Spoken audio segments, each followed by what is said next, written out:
कि काहे माया में भुलाइल बड़ा तोता हो। अरे खोता छोड़ के जाए के पड़ी,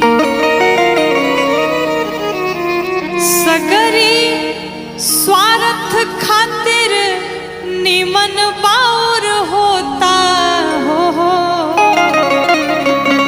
खोता छोड़ के जाए के पड़ी, काहे माया में भुलाइल बड़ा तोता